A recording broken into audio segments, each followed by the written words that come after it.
మన అందరికి కూడా తెలుసు.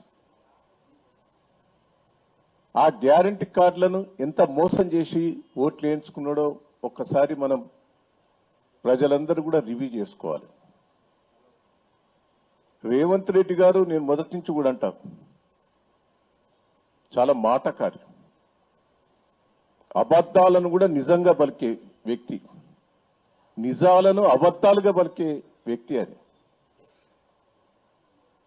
చాలా బ్రోకర్ మాటలు మాట్లాడతాడు.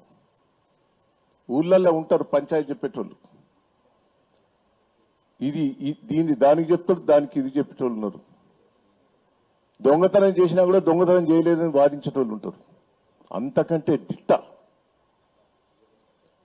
ఆ మాటలతోటి కాంగ్రెస్ పార్టీని మోసం చేశాడు, కాంగ్రెస్ పార్టీలో పనిచేసిన వాళ్ళందరినీ మోసం చేశాడు.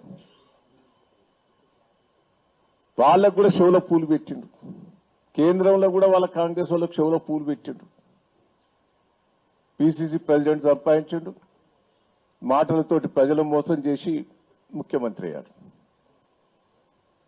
ముఖ్యమంత్రి కాకముందు ఎన్ని హామీలు ఇచ్చాడో ఇవాళ చెప్తాడు. 2 ఏళ్ళు అయిపోయింది. 2 ఏళ్ళు అయిన తర్వాత ఇంకా కథలు చెప్తాడు. ఎవరు నమ్ముతారు? ప్రజలు నమ్మే పరిస్థితి లేదు. ఒక్కొక్కటి మేము కూడా ఆ గ్యారంటీ కార్డులను ఇంటింటికి పంచాం. ప్రజలు పెద్ద కాంగ్రెస్ పార్టీ మీద వ్యతిరేకత, పూర్తిగా వ్యతిరేకత వచ్చింది. ఇంకా తిడతారు కార్డు తీసుకొని. ఒక్కొక్కరికి ఇంటింటికి 2 లక్షల బాకీ పడ్డాడు. ఇప్పటికి నీవు ఇస్తాన్న మాటలతోటి ప్రజలు మోసం పోతే పెన్షన్ భార్యాభర్తలకు ఇస్తా అన్నాడు, ముసలోళ్ళకు బిడ్డకి 2500 ఇస్తా అన్నాడు, స్కూటీ ఇస్తా అన్నాడు, తులం బంగారం వస్తాయి. ఒక్కొక్కరు లెక్కేసుకుంటారు 2-3 లక్షలు రావాలి. రుణమాఫీ సరిగ్గా కాలే. రైతు బంధు సంవత్సరం ఎగ్గొట్టిండు, ఒక్కసారి ఇచ్చిండు. మొన్న బోనస్ అసలే లేదు, ఈసారి మొత్తం బంద్ అయింది బోనస్. అన్నిటికి ఇస్తా అన్నాడు బోనస్.